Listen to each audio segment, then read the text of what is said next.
सम्पूर्ण उपस्थित कमरेडहरू सबैमा हार्दिक अभिवादन। नमस्कार। यस कार्यक्रमका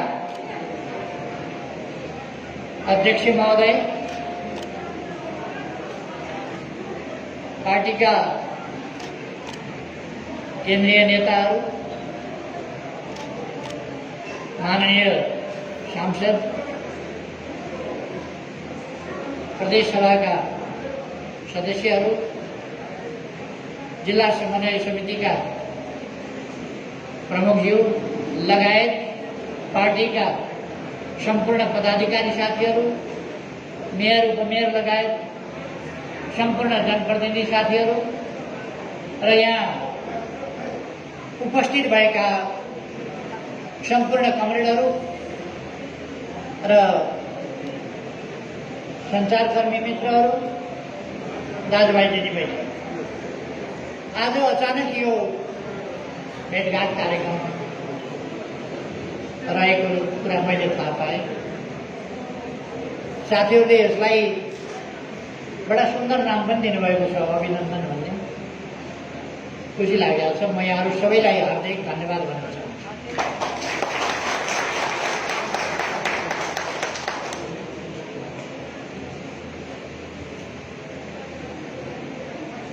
अब हामी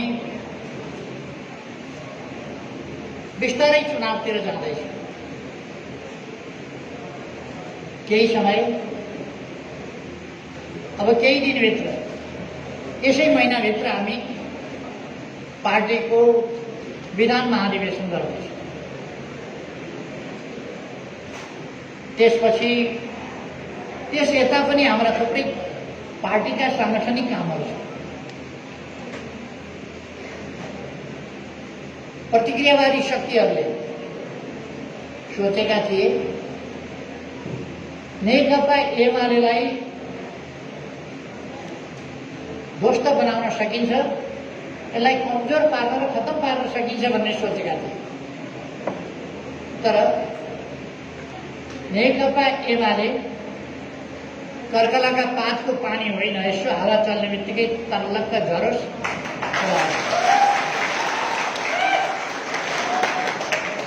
नेकपा एमाले कुनै नाजुक कमजोर त्यस्तो शक्ति पनि होइन र यो भवितव्यले बनेको, भवितव्यमै बिग्रिहाल्ने खालको पनि होइन।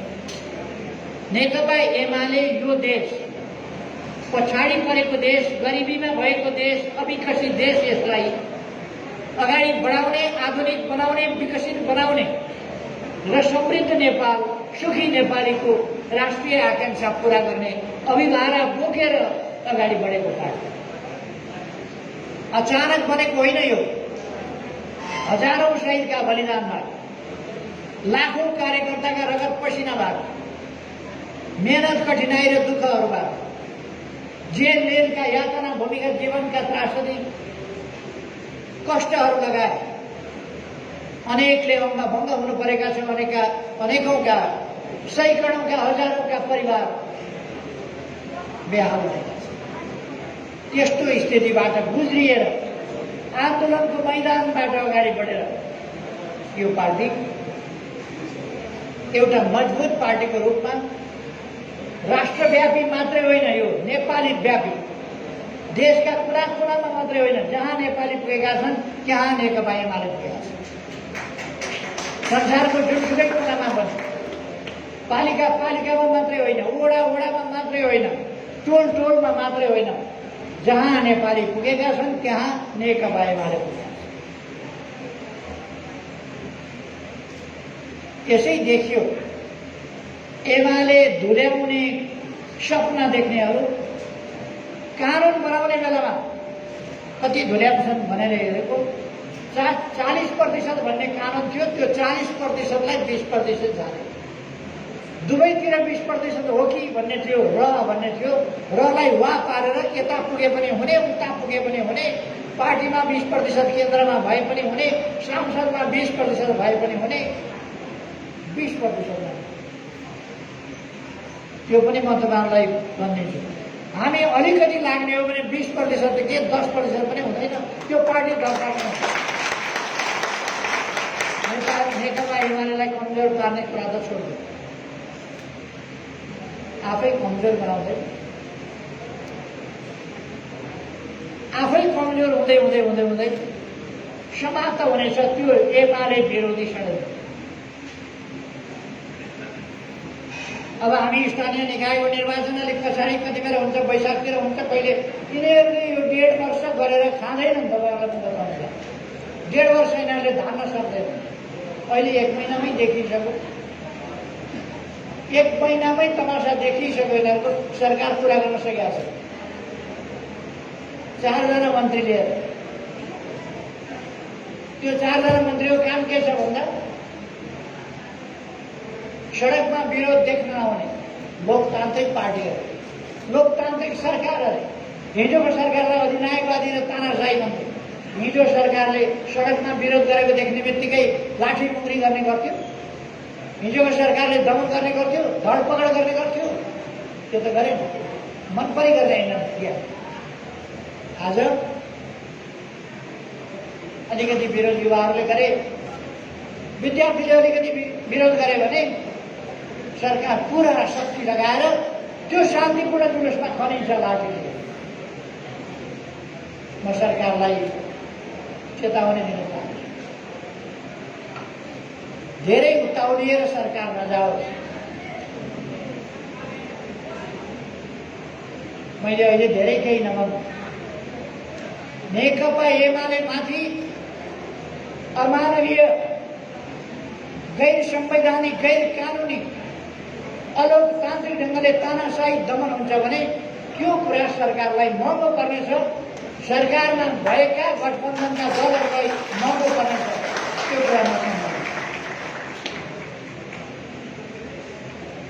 नेकपा एमाले खरानीको डल्लो होइन, यसो चलाएपछि पुग्यो, सिद्धिँदैन। त्यो 2-4 बिग्रिन सक्छ, 2-4 बिग्रिएर जान सक्छ।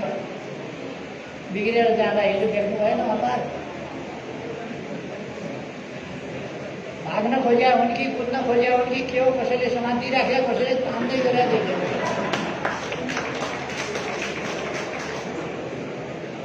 लाग्थ्यो। त्यहाँबाट कोही उम्किन खोजिराखेको छ, भाग्न खोजिराखेको छ, कसैले समातेर राख्नु। जे होस् त्यो उनीहरूको कुरा हामी सबैलाई थाहा हुनुपर्छ भन्ने लाग्छ। अबको चुनाव नेकपा एमाले चुनाव गरायो, केपी ओलीको नेतृत्वमा चुनाव भयो भने एमाले 2/3 ल्याउँछ भनेर डराएर एमालेको सरकार अनेक कति प्रतिक्रियावादीहरू एमालेको सरकार हाल्न पुगे। अनेक थरी अराजनीतिक उद्देश्यहीन उनीहरूको कार्यक्रम सरकार किन बनाउने भन्ने कुराको कार्यक्रम तपाईँहरूले कहिले देख्नु? किन बनाउने? केपी ओलीको विरोध, केपी ओलीको विरोध, नेकपा एमालेको विरोध। किनभने यसले देश बनाउने हो। अरू पार्टीको यहाँ चिन्ता के कुराको हो भने अरू पार्टीको सटर बन्द हुने हो। अरू पार्टीका सटर चल्ने भएन, बन्द गर्दै घर बस्दै गर्नुपर्ने अवस्था आयो। त्यसो भएर एमालेलाई ढाल्नु पर्यो। तर एमाले सङ्घीय सरकारबाट, केन्द्रीय सरकारबाट एमाले अहिले हटेको छ केही समयका लागि। तर अब आउने चुनाव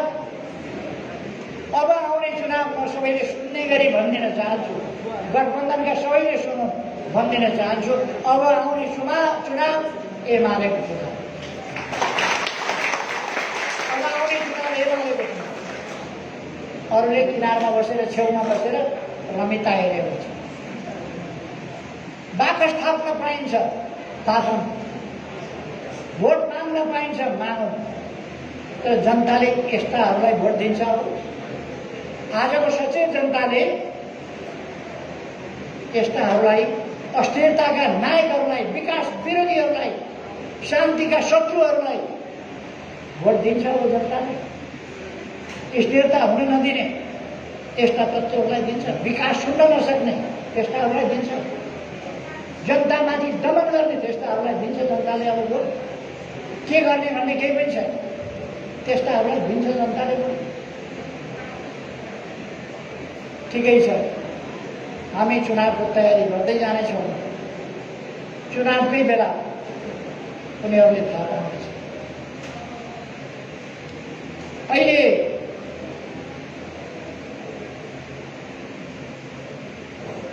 लामो समयदेखिको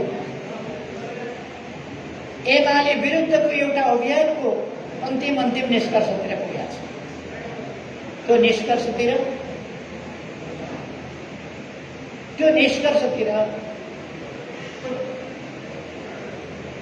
पुग्नै लागेको छ। एक ढङ्गले केही मान्छेहरू जसको एमाले सिद्ध्याउने उद्देश्य थियो, एमाले भित्र रहेर एमाले भित्र घुसेर सिद्ध्याउने उद्देश्य। मलाई कतिपय साथीहरूले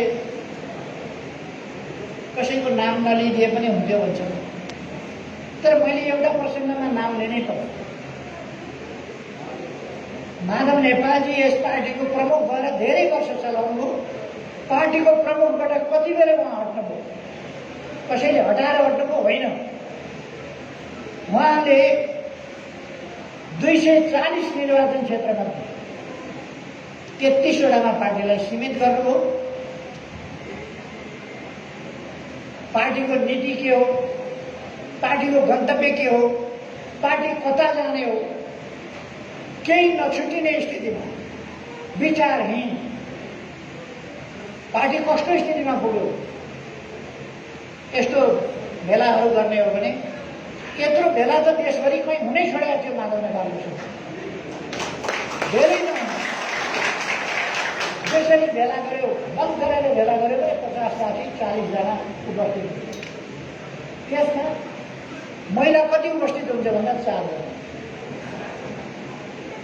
40 भन्दा मुनिका युवा कतिजना भन्दा 40 भन्दा मुनिकोले हात उठाउँ कस्तो भन्यो भने 2 जनाको हुन्छ जम्मा। युवा खलास, पार्टीमा युवा छैन, महिला छैन, विद्यार्थी कमजोर हुँदा हुँदा पार्टी यत्रो पार्टी भइसक्यो। कत्रो पार्टी त्यो खुम्चिएर गएर एउटा पछौडामा हटाउने पार्टी बनाएर छोड्नुभयो अनि आफै राजीनामा गर्नुभयो। अब मैले पार्टी सिद्ध्याएँ, मेरो काम सिद्धियो, अब मैले छोडेँ भनेर उहाँलाई प्रधानमन्त्री बनाइयो। प्रधानमन्त्री बनाउँदा उहाँसँग बहुमत गुमेको होइन, कङ्ग्रेसको समर्थन छँदै थियो, हामी लागेकै थियौँ, बहुमत छँदै थियो। तर सडकमा निस्किन नहुने अवस्था बनाएर, यति बदनाम गराएर, निगमपनको पराकाष्ठमा पुर्याएर एमाले सरकार चलाउने रहेनछ भन्ने पारेपछि अब मेरो काम सिद्धियो भनेर भनेर सरकारमा सत्तामा हुँदा, प्रधानमन्त्री हुँदा, पार्टी प्रमुख हुँदा सिद्ध्याएर छोड्नु। पार्टी प्रमुख हुन नपाएपछि सधैँ घुँडामा च्याएको छ नच्याएको छ। पार्टी विपक्षीसँग साँठगाँठ गरेको छ, विपक्षीसँग मिलेको छ। अहिले त तपाईँहरूले संलग्न देख्नुभयो नि माधव नेपाल कुदेर उसकहाँ पुगेको छ, कुदेर अर्को पार्टीको बसिराखेका मान्छेलाई प्रधानमन्त्री भइदेऊ कि खाइदेऊ कि खाइदेऊ। एमाले सिद्ध्याउनुपर्छ, म साथ दिन्छु, एमाले फोड्छु, तिमीहरूलाई साथ दिन्छु भन्दै त्यस्तो मान्छेहरूलाई उचालेर उहाँले पार्टीभित्र विकराल समस्या पैदा गर्यो। विकराल समस्या र अहिले हुँदै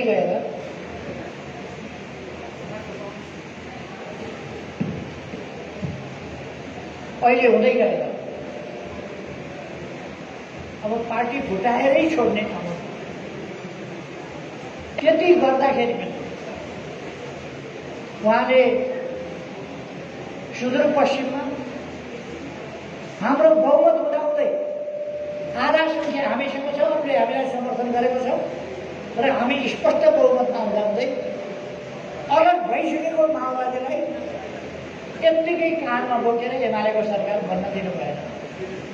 माओवादीको सरकार कर्णालीमा 40 संख्यामा 20 हाम्रो छ, अरूको हामीलाई समर्थन छ, हामी बहुमतमा छौँ। तर 4 जनाले फ्लोर क्रस गरिकन एमालेलाई सरकारमा जान्छ। तपाईँ हामी सबैले समर्थन सरकारतिर अरूलाई भोट हाल्छ। यही कुरा यहाँ पार्टीले उम्मेदवार उठायो, छुट्टै उम्मेदवार विपक्षीहरूसँग साँठगाँठ गर्ने, जहाँ पनि विपक्षीसँग साँठगाँठ गर्ने र आफ्नो उम्मेदवारलाई यहाँ पनि त्यही। मैले संसद जोगाउन भनेर, संसद जोगाउनका लागि, सरकार जोगाउनका लागि, स्थिरता र स्थायित्व कायम गर्नका लागि समर्थन मागे, विश्वासको मतमा भोट हाल भनेर भने हाम्रै पार्टीका 27 जना लिएर उहाँ बाहिर निस्किनु। 27 जना लिएर बाहिर निस्किनु भयो सरकारले।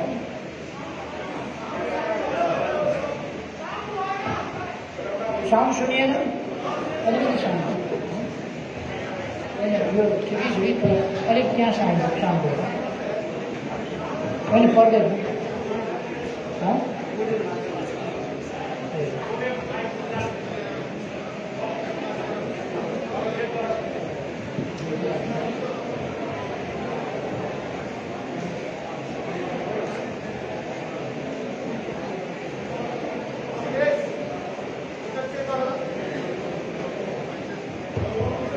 ठिक छ होइन? ठिक छ।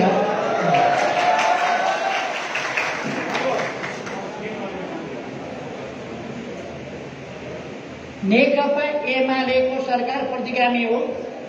नेकपा एमालेको प्रतिगामी सरकार ढालेर शेरबहादुर देउवालाई प्रधानमन्त्री बनाइ पाऊँ भनेर एमालेको वरिष्ठ नेता हुँ भन्दै राष्ट्रपति कहाँ पुग्नु, हस्ताक्षर गरेर शेरबहादुर देउवा दक्षिणपन्थी पार्टीको सभापतिलाई प्रधानमन्त्री बनाउँ भनेर क्रान्तिकारी लफाजी गर्दै एमालेको सरकार ढाल्न राष्ट्रपति कहाँ हस्ताक्षर गरेर, त्यसपछि भएन भनेर सर्वोच्च अदालत जानुभयो। नेकपा एमालेको सरकार अपदस्थ गरी पाऊ, केपी ओलीलाई अपदस्थ गरी पाऊ, सोझै अदालतबाट शेरबहादुर देउवालाई प्रधानमन्त्री नियुक्त गरी पाऊ भन्ने असंवैधानिक माग लिएर अदालत जानु। तैपनि एमाले सरकार ढालिसके, तैपनि एमालेलाई प्रतिपक्षमा पुर्याए, प्रमुख प्रतिपक्षसँग साँठगाँठ गरेर मिलेर विरोधी पार्टी विपक्षी पार्टीहरूसँग मिलेर सरकार बनाइसके। तैपनि म चाहिँ वार्ता समिति बनाउँदैछु, कार्यदल बनाउँदैछु, के माग चाहियो भन्दैछु। जेठ 2 गते भने लौ, जेठ 2 गते पनि ठिक छ गर्दैन। अर्को माग गर्छ हुन्छ भने, केन्द्रीय कमिटीमा मान्छे थप्नु पर्यो भने हुन्छ। लाज शरम पचाएर मलाई दोस्रो अध्यक्ष चाहियो भने, त्यो बाबा बर्बाद पार्ने पार्टी हुने अध्यक्ष चाहियो भन्ने अठार लाग्दैन भने लाग्दैन, चाहियो मलाई। मैले त्यो पनि हुन्छ, दोस्रो अध्यक्षसम्म हुन्छ भन्दा अब फेरि माग बढ्यो, पहिल्यै अध्यक्ष चाहियो भन्दै जाने। जसरी भए पनि पार्टी फुटाउने, जसरी भए पनि पार्टी कार्यकर्ताहरूमा ल्याउने, कार्यकर्तालाई धोका दिने, कार्यकर्तालाई भ्रममा पार्ने, यस खालका कोसिसहरू लगातार। हिजो आइपुग्दा कति असंवैधानिक, कति अलोकतान्त्रिक ढङ्गले कस्तो षड्यन्त्र स्वरूप हिजो तपाईँ हामीले देख्न सक्छौँ। अस्ति राति मध्यरातमा चलिरहेको संसद रोक्यो। कुनै कानुन बनाउनु पर्ने छ भने त संसद चलिरहेको छ, के बनाउन सकिन्छ? अचानक संसद रोक्यो। एकछिन अगाडिसम्म सभाको सरकारले 1 हप्ताभित्र यो रिपोर्ट यहाँ पेश गरोस् भन्दैछ। 1 हप्ताभित्र म यो गर्छु भन्दैछ। सरकारले न्यूनतम साझा कार्यक्रममा विधेयकहरू यस अधिवेशनबाट पास गर्छु भन्दैछ। अनि त्यो भन्दा भन्दै एकैछिनमा भरे राति मध्यरातबाट 12 बजेबाट स्वतः अन्त्य गर्ने गरी बैठक सुरु। अचानक बन्द। अहिलेसम्म 7 दिनपछि यो गर्ने भन्दैछ। अचानक अधिवेशन बन्द। 12 बजे अधिवेशन बन्द भयो। भोलिपल्ट अफिस खुल्न पाएको छैन। अध्यादेशको मसौदा, कानुन मन्त्रालयको साथ यो त सबै अगाडिदेखिको षड्यन्त्र। सञ्चार माध्यमहरूले पनि अगाडिदेखि भन्दै थिए सोमबार ल्याउँछ, यस्तो गर्छ, षड्यन्त्रको गन्ध यस्तो आइराखेको छ भनिराखेका थिए। नबन्दै सोमबार आइपुग्यो। कार्यालय खुल्न नपाउँदै अध्यादेश। यदि कानुन चाहिएको थियो भने सदनमा त्यो कानुन राख्न र पास गर्न सकिन्थ्यो, तर सदनमा संसदमा आएन। अचानक सदन अन्त्य गरेर षड्यन्त्रपूर्ण ढङ्गले अध्यादेश ल्याए। बिल्कुलै असंसदीय। यही कुरा अगाडि हामीले वा राखेका थियौँ, यता वा उता भनेर केन्द्रीय समिति अथवा संसद कतैको पनि 40% भएको छ भनेर हामीले बनाएको वा। तर 20% भनेको थिएन। किन त्यसो गर्नु पर्यो? हामीले पार्टीको केन्द्रीय कमिटी वा संसदको किन भन्नु पर्यो भने बाटामा मान्छे थप्दै जाने। कसैको 100 जना नभएको केन्द्रीय कमिटी 1500 को पुर्याएको छ। कसैले कति बेला केन्द्रीय कमिटी भनेर 7000 को पुर्याइदिएको छ।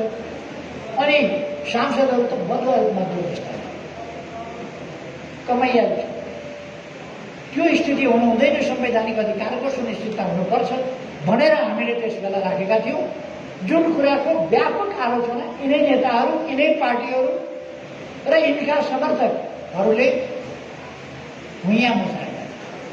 अहिले मध्यरातमा सदन अन्त्य। भोलिपल्ट 10 बजे अफिस खुल्न पाएको छैन। सुरु गरेछ अध्यादेश ल्याएर। एकैछिनपछि अध्यादेश आउने बित्तिकै एकछिनपछि आइसक्यो पार्टी दर्ता गर्न मान्छे पुगिसक्यो। यो नेकपा एमाले यसलाई कमजोर पार्न, यसलाई फुटाउन, यसलाई फुटाएर टुक्र्याएर कमजोर पार्नका लागि षड्यन्त्र स्वरूप गलत मनसायका साथ सदन अन्त्य गरिएको हो। र त्यसरी सदन अन्त्य गरेर पार्टी विभाजनको चाँजो पाउनु, र राख्ने कि वा राख्ने, 20, 25, 30 कति प्रतिशत राख्ने मान्छे गन्ने जतिजना छ त्यति, जति प्रतिशत पुग्छ त्यति प्रतिशतको कानुन बनाउने। यस्तो तमासा एउटा पार्टी फुटाउनका लागि देशको लोकतन्त्रको आन्दोलनमा सर्वाधिक महत्त्वपूर्ण भूमिका र बलिदान गरेको, भूमिका खेलेको, नेतृत्वदायी भूमिका खेलेको पार्टी त्यसप्रति दुश्मनी गर्नका लागि, त्यस पार्टीलाई कमजोर पार्नका लागि यस प्रकारका षड्यन्त्रपूर्ण खेल भए। आफूलाई लोकतान्त्रिक हुँ भन्नेहरूबाट यस्ता षड्यन्त्र, यो लोकतन्त्र विरुद्धको षड्यन्त्र हो।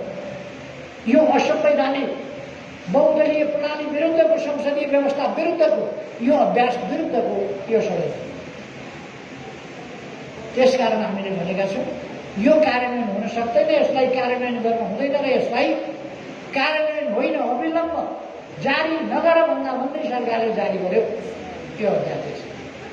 नेकपा एमाले जारी नगर भन्दा भन्दै अध्यादेश बलजफ्ती जारी। कानुन बनाउँदा प्रतिपक्षले छलफलमा भाग लिन पाउनु के आकस्मिकता थियो? संविधानले, कानुनले भन्छ सदन नभएका बेला, संसदको सदन नचलेका बेला देशका लागि कुनै काम नगरी नहुने भयो, त्यसका लागि कुनै कानुन नहुने भयो। आकस्मिक रूपमा भने आकस्मिक रूपमा कुनै कानुन ल्याउनका लागि अध्यादेश जारी गरियो। यहाँ आकस्मिक रूपमा देशका लागि के पर्यो, जनताका लागि के पर्यो? जनतालाई केही समस्या परेको थिएन, देशमा केही समस्या परेको थिएन। देशका लागि, जनताका लागि होइन। एमालेको विरुद्ध सत्ताधारीहरूका गलत मनसाय, अलोकतान्त्रिक मनसाय, गैर कानुनी मनसाय, कानुन फेरेर गलत काम गर्ने मनसाय। कानुन बमोजिम सरकार चलेन। कानुनलाई भाँचफुँच पारेर, कानुन च्यातेर, संविधान मिचेर अनि सरकार त्यसरी चलाइयो।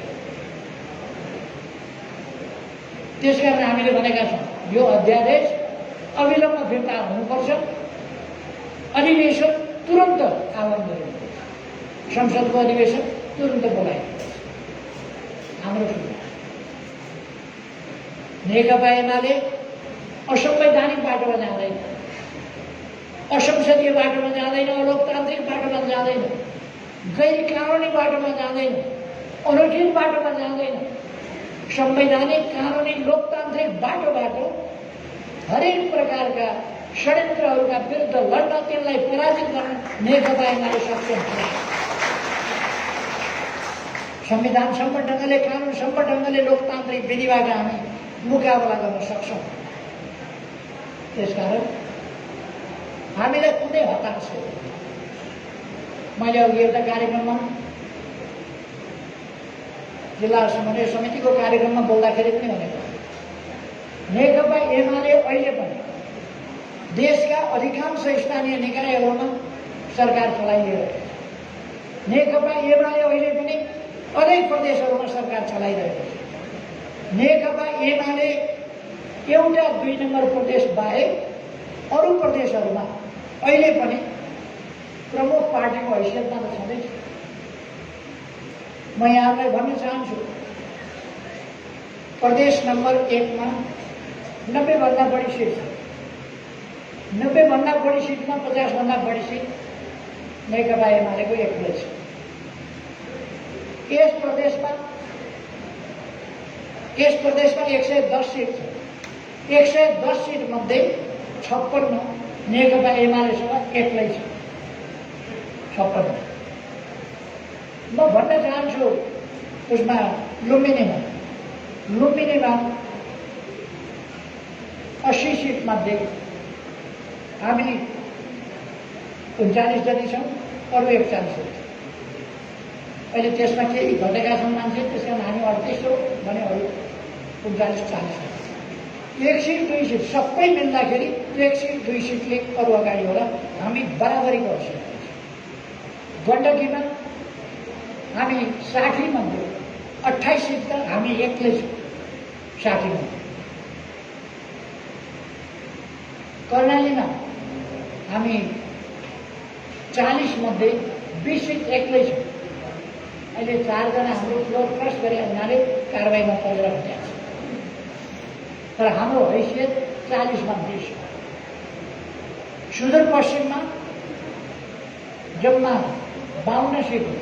त्यसमध्ये 25 सिट हाम्रो एक्लै छ, अरूको मिलाएर 27 सिट। अथवा हामी बराबरीको हैसियतमा छौँ सबै ठाउँ। सङ्घीय संसदमा म फेरि पनि भन्न चाहन्छु, सङ्घीय संसदमा 100 भन्दा माथि हामी छौँ। हाम्रो नजिकैकाहरू 60-61 हो।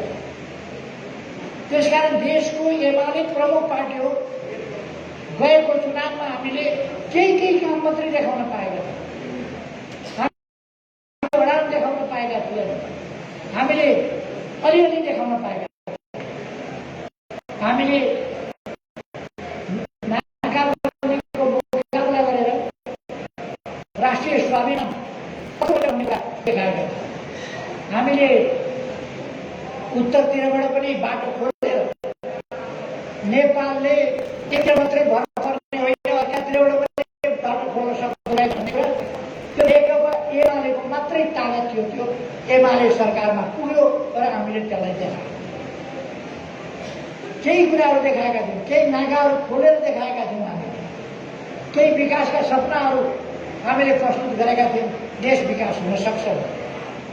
अहिले हामीले बाटा, घाटा, पुल, सुरुङ मार्ग, जल यातायात, अरू केबल कारहरू, झोलुके पुल, ट्रेन विस्थापन, पक्की सडक पुलहरू अहिले 400 450 भन्दा बढी पक्की सडक पुलहरू हामीले निर्माण गरेका छौँ। त्यसबिच यी 3.5 वर्ष असाधारण काम गरेको छ।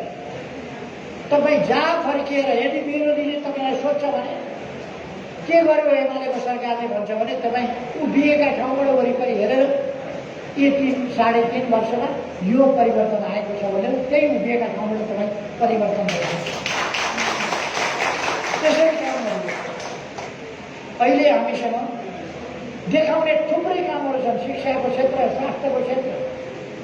पहिले नेपालमा यति अस्पताल थिए, एकै दिन हामीले 396वटा अस्पताल एकै दिन शिलान्यास।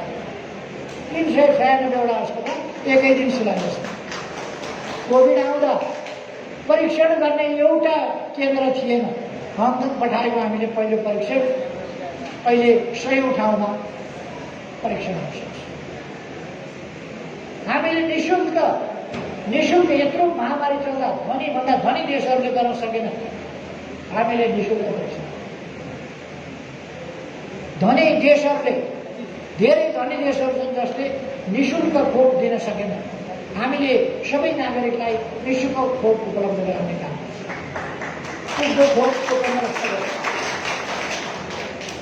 हामीले हरेक पालिका आधारभूत स्वास्थ्यका लागि 5 बेड, 10 बेड, 15 बेडका अस्पतालहरू हरेक पालिकामा पुर्याउने यी कामहरू। अस्पतालहरूको स्तरोन्नति गरे। अहिले यसबिचबाट अनेकौँ यस्ता कामहरूको उन्नति भएको छ। त्यो मैले यहाँ भन्दैन। हामी सबैलाई थाहा छ, रानी पोखरीको शिलान्यास गरेर हिँडेको म फर्किएर फेरि प्रधानमन्त्री भएर आउँदा त्यो इँटा जहाँ राखेको त्यस्तै रहेछ। के पो मै बनाउँछु मेरो धरहरा भन्ने एउटा अभियान सुरु गरियो। जहाँ पुगेको थियो 34 करोड कि 36 करोड कति रुपियाँ उठेको थियो नागरिकहरूबाट, त्यतिमै बन्द। त्यसपछि एउटा पाइलो सालिएको छ। म आइकन शिलान्यास गरेर धरहरा अहिले तयार भएछ। धरहरा पनि 400 भन्दा बढी 500-700 गाडी आट्ने गरी पार्किङ तयार भयो। धरहराको जमिन हो सुन्दारामा हरदम पानी थलल्ल बग्ने गरी सुन्दारा तयार। पार्कको व्यवस्था गरिएको छ। मर्निङ वाक, इभिनिङ वाक गर्न सकिन्छ। बेग्लै प्रकारको सुन्दरता, टुडी हिललाई त्यसलाई विस्तार गर्ने त्यहाँको सरसफाइ सुन्दरता त्यसको बेग्लै गरिन्छ। स्कुलहरू एउटै जिल्लामा कतिवटा नयाँ स्कुलहरू बनेका छन्। भूकम्पबाट भत्किएका विद्यालय त प्रायः हामीले निर्माण गरिँदैछ। अझ नयाँ, अझ राम्रा, अझ सुन्दर विद्यालय, अस्पतालहरू, सरकारी कार्यालयहरू, भवनहरू मैले धेरै भन्दा लाग्दैन साथीहरू। हामीसँग यसपल्ट हामीले के गर्यौँ भन्ने कुरा गर्वसाथ भन्ने ठाउँहरू छन्। हामीले देशलाई सुरुङ मार्गमा पुर्यायौँ। हामीले देशलाई डिजिटल युगमा पुर्यायौँ। हामीले देशलाई ट्विन युगबाट अन्त्य गर्ने बिन्दुमा पुर्यायौँ। त्यो एउटा ट्विन ठेकदारले समयमा काम नगरेर भन्न हुँदैन, त्यो ठेकदार काङ्ग्रेस गरेछ। त्यसले गर्दा मान्छे कसरी पर्ने स्थिति ठेक्का लागिसकेका छ। यसरी हामीले असाधारण काम गरेका छौँ। नयाँ युगमा नेपाललाई प्रवेश गरेका छौँ। अब नेपालमा निरक्षर कोही पनि नरहोस्, भोकै कोही नरहोस्, कोही घरबार नभएको नहोस्। आजकल पहाडतिर कहीँ पनि फुस्का छाना देख्दैन, खर्का छाना देख्दैन, टिनका छानाले विस्थापित हो। हामीले खर्का छानालाई टिनका छानाले विस्थापित गर्ने, फुस्का छानालाई टिनका छानाले विस्थापित गर्ने अभियान। गरिब जनतालाई घर बनाएर दिने त्यो अभियान चलायो। हामीले यहाँ टर्नेडो चल्यो 12 वर्षमा 869 भयो। एकैचोटि ध्वस्त भयो। केही महिनाभित्र हामीले फुस्का छात्राका ठाउँमा पक्की घर लगेर दियौँ। त्यस खालको स्थिति हामीले बनायौँ। देशभरि गरिब जनता सुकुम्बासीहरूलाई घर बनाएर दिने अभियान सञ्चालन गर्नु। हामीले भूमिहीनहरू अव्यवस्थित भूमिलाई व्यवस्थित गर्ने कुरा, धनी पूर्जा नपाएका सुकुम्बासीलाई धनी पूर्जा दिने कुरा, जसले जमिन पाएको छैन उसलाई जमिन दिने कुरा, त्यसका लागि काम सबै ठिक गरिसकेका थिए। यो सरकार आएर आयोग नै बन्द। यो सरकार काम गर्ने होइन, काम गर्न नदिने, गरेका काम भत्काउने, त्यो काम यो सरकार। अहिले हालत के छ? साउन 1 गतेबाट विकासको काम अगाडि बढाउनु पर्ने, बजेट निकासा गर्नुपर्ने, बजेट रोकेर विकास निर्माण गर्न दिएको छ। बजेट रोक्यो, कर्मचारीको तनखा खुवाउने बाहेक सबै बजेट रोकेर विकासका कामलाई यो सरकारले ठप्प पार्यो। यसको ध्यान विपक्षलाई कसरी फुटाउने, कसरी कमजोर पार्ने, कसरी दमन गर्ने, कसैलाई विरोधमा सडकमा निस्किन कसरी नदिने, त्यस्तै कुरामा ध्यान छ। गरिब सुकुम्बासी भूमिहीनहरूका समस्या समाधान हुनबाट कसरी रोक्ने, कोही कुलो बन्न लागेको छ, कुलो बन्न रोकिदिने, पानी खाने पानीको ट्याङ्की बन्न लागेको छ, रोकिदिने, पाइप ल्याउन लागेको छ, रोकिदिने, त्यही काम यो सरकारले। त्यसकारण हाम्रो साथीहरूलाई म आग्रह गर्न चाहन्छु, अब छिटै पार्टी हामीले 3.5 वर्ष के विकासका काम गर्यौँ त्यो कुराको पुस्तिका तपाईँहरूका हातमा त्यो पुस्तिका पुर्याउनेछ। त्यो पुस्तिका लिएर हामीले यो काम गरेका छौँ यी 3.5 वर्षमा भनेर तपाईँहरू जनताका बिचमा जान सक्नुहुन्छ, जनतालाई भेट्नुहुन्छ। हाम्रा विरोधीहरू यो गर्छौँ भन्ने कुरा उनीहरूसँग छ, त्यो छैन। उनीहरू त समृद्ध नेपाल सुखी नेपाली बोल्न पनि आँट गर्दैन। माधव नेपालले समृद्ध नेपाल सुखी नेपाली भनेर बोलेको कहिल्यै सुन्नुभयो तपाईँले? पार्टीमा हुँदा माधव नेपालले कहिल्यै समृद्ध नेपाल सुखी नेपाली भनेर अरू नेताहरूको नाम नलेको। थुप्रै नेताहरू किन बोल्दैनन्? विरोधीसँग भाका किन मिलाउँछन्?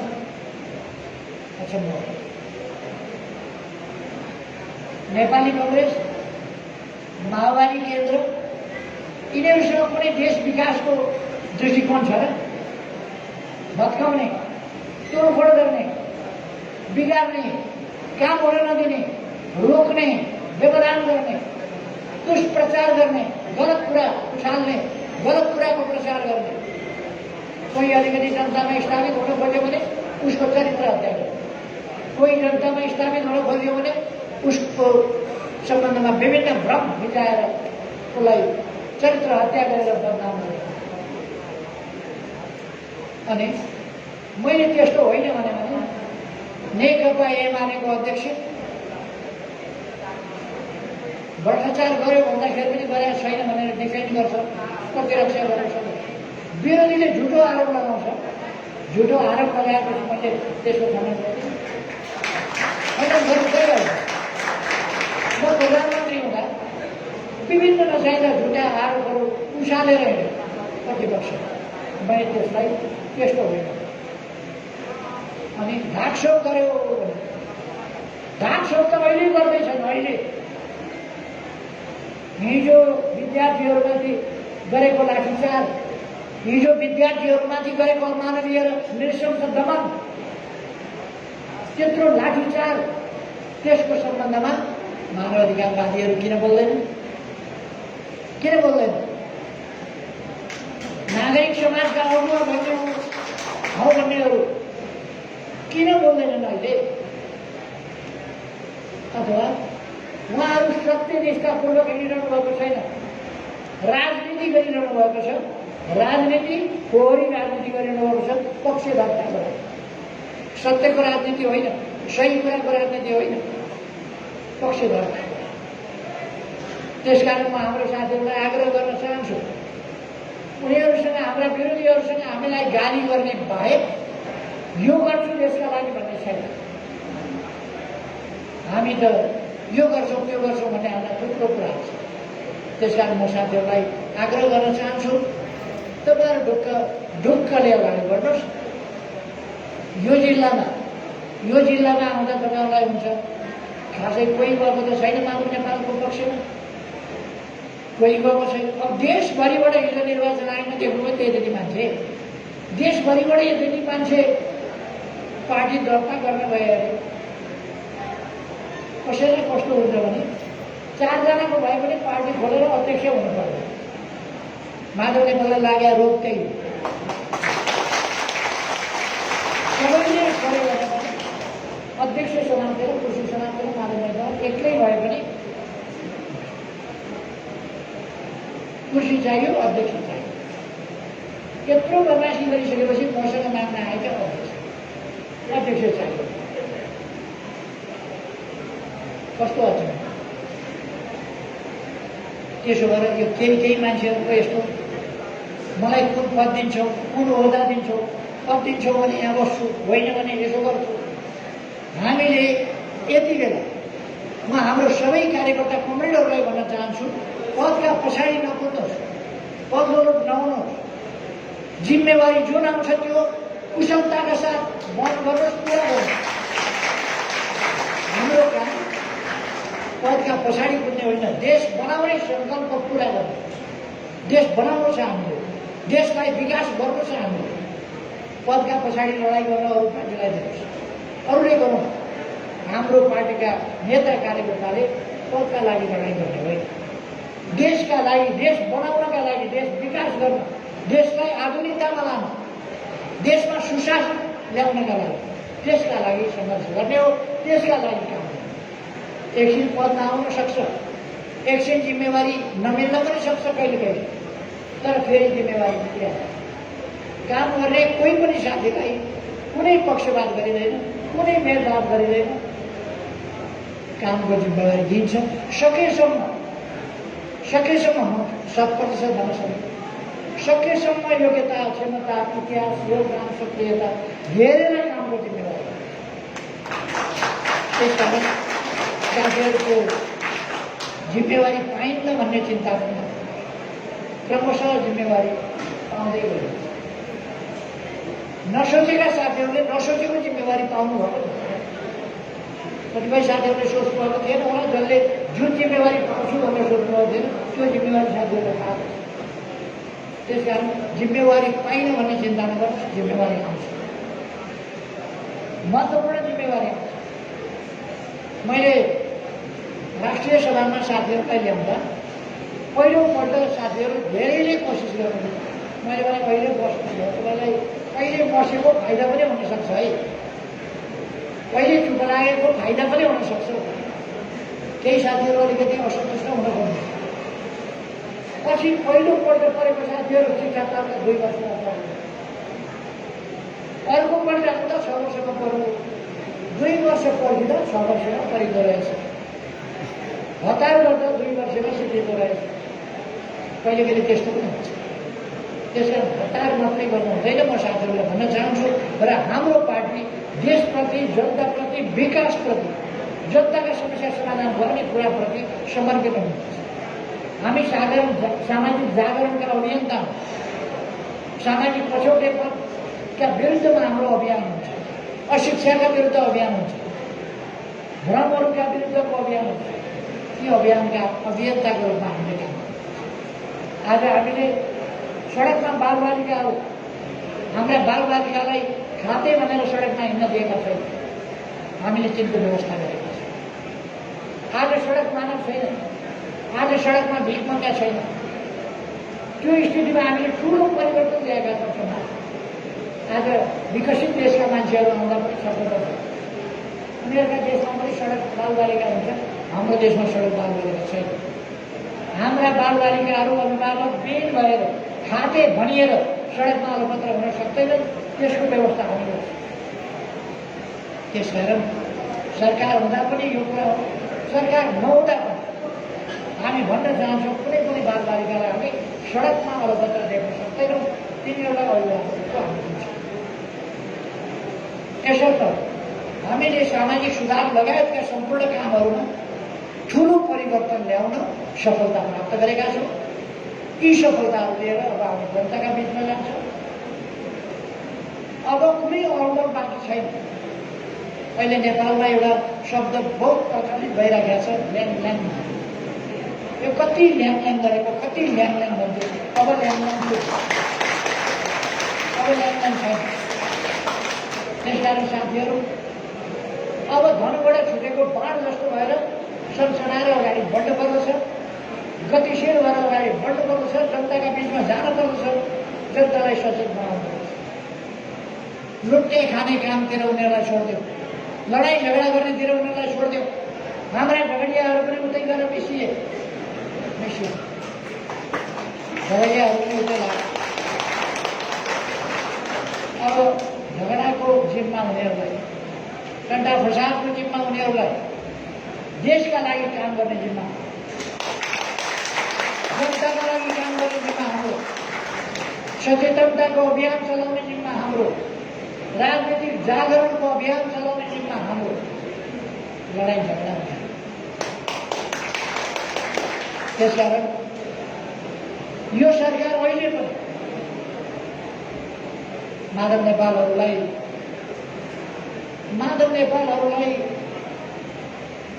सरकारमा सामेलै गर्न पाइएन। मैले 14 जना मान्छे जसले अचाक्ली गरेका छन्, पार्टीमा बसेर अचाक्ली गरेका छन्, तिनीहरूलाई निष्कासन गरे। केन्द्रीय कमिटीले निष्कासन गरे। केन्द्रीय कमिटीले उनीहरूलाई निष्कासन गरेपछि 14 जना त शेरबहादुरले पहिले हाम्रो पार्टीमा रहेका मान्छे जो निष्कासित छन् ती काममा लाग्ने मान्छे त लगेर मन्त्री बनायो नि त।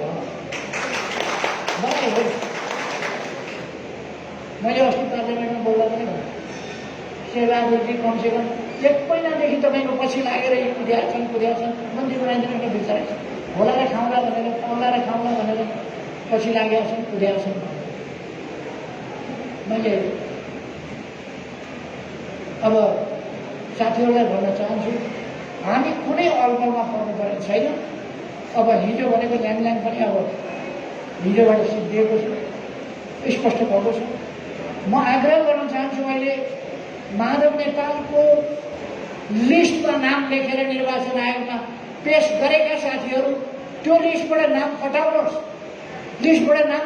यो तपाईँ हामीले बनाएको पार्टी हो, यो पार्टीमा आउनुहोस्, काम गरौँ, पार्टीलाई अगाडि बढाउँ। कसैको निजी स्वार्थमा, कसैको व्यक्तिगत स्वार्थमा, कसैको अहङ्कारमा, कसैको कुण्ठामा, कसैको ईर्ष्यामा हामीले पार्टीलाई कमजोर पार्न हुँदैन, हामीले आन्दोलनलाई कमजोर पार्न हुँदैन, हामी बखिएर आफ्नै जिन्दगी पनि बर्बाद गर्नु हुँदैन, आफ्नै राजनीतिक भविष्य पनि अन्धकारमा पार्नु हुँदैन। त्यसकारण म साथीहरूलाई नअल्मलिन, भ्रममा नपर्न। नेता प्रदीप नेपालले ठिक गर्नुभयो, म माधव नेपालको लिस्टमा छैन। प्रदीप नेपाल जतिका मान्छेको नाम जति लिस्टमा लगेर व्यापार गर्ने मान्छेको यत्रो के भने राजनीतिक व्यापार गर्दा एक वचन सोध्नु पर्दैन। प्रदीप नेपाल जतिका मान्छेलाई नसोधिकन लगेर बेच्ने, काङ्ग्रेसमा लगेर बेच्ने, शेरबहादुर नेवालीमा लगेर बेच्ने, एक वचन नसोधिकन। हुँदा माधव नेपालले प्रचण्डका टाङ्गुनी सेवाउँछन् बेचेर थियो, एक वचन नसोध्ने। त्यसकारण म त्यो लिस्टमा नाम भएका साथीहरूलाई आग्रह गर्न चाहन्छु, एकपल्ट त्यो लिस्टमा आफू नभएको कुरा अप्ठ्यारो नमानिकन घोषणा गरिदिनुहोस्, पार्टीमा आउनुहोस्, काम गरौँ, देशको भविष्य बनाऊ, आफ्नो पनि भविष्य स्वतः देशको भविष्य बनाउने काममा लाग्यो, पार्टी निर्माणको काममा लाग्यो। म सबैलाई आह्वान गर्न चाहन्छु, तपाईँलाई म यहाँलाई आग्रह गर्न चाहन्छु, साथीहरूलाई सम्झाउनुहोस्। यदि कोही कतै भ्रममा परेको अल्मलिएको साथी भेटिन्छ भने सम्झाउनुहोस्, अलमलबाट मुक्त गर्नुहोस्, पार्टीमा काममा गर्नुहोस्। साथीहरूलाई फर्काउनु, भ्रमबाट मुक्त गर्नु, साथीहरू पनि राख्नुहोस्। हामी सबैलाई हामीले यस पार्टीलाई, यो पार्टी यसै पनि देशको प्रमुख पार्टी हुँदै, यो प्रमुख होइन, अतुलनीय असाधारण पार्टी, यो पार्टीसँग अरूको तुलनै हुँदैन। यो पार्टी एक्लै 64% भएको पार्टी थियो हिजोसम्म। आज केही मान्छेहरूका स्वार्थले गर्दा बोरा बोराका बोरा पैसा बोकेर कुदेर मन्त्री पद बाँडेर लोकपात वितरण गरेर किनबेचको अपसंस्कृति फैलाएर आजको गणितलाई केही तलमाथि पार्यो भने यो पार्टीको न जनाधार बिग्रिएको छ, न कार्यकर्ता प्रवृत्ति बिग्रिएको छ, न जनसमर्थन बिग्रिएको छ, केही पनि बिग्रिएको छैन। यो पार्टी फेरि कसैले तुलना गर्न नसक्ने गरी अगाडि त्यसकारण यस अभियानमा शरीर भएर दृढताका साथ अगाडि बढ्न र यस अभियानलाई आत्मविश्वासका साथ हाँकेर अगाडि बढ्न म सबै साथीहरूलाई हार्दिक आग्रह गर्न चाहन्छु। र अन्त्यमा तपाईँहरूले यो उत्साहका साथ छोटो सूचनामा जुन भेटघाट कार्यक्रम राख्नुभयो यसका निम्ति आयोजक साथीहरूलाई विशेष त धेरै धेरै धन्यवाद भन्न चाहन्छु। जिल्ला कमिटीलाई, नगर कमिटीलाई, सबै कमिटीहरूलाई धन्यवाद भन्न चाहन्छु र आफ्नो भाइ यहाँहरूलाई धेरै धेरै शुभकामना भन्दै कोभिडसँग सतर्क रहनुहोस्, मास्क लगाइरहनुहोस्, सामाजिक दूरी कायम गर्नुहोस् आग्रह गर्दछु। सरसफाइमा ध्यान दिनुहोस्, खानेकुरामा ध्यान दिनुहोस्, स्वास्थ्यमा ध्यान दिनुहोस्, आफ्नो परिवारको, साथीभाइको सबैको स्वास्थ्यमा ध्यान दिनुहोस्। सबैमा धेरै धेरै शुभकामना छ। नेकपा एमाले अझ अमर छ, यसलाई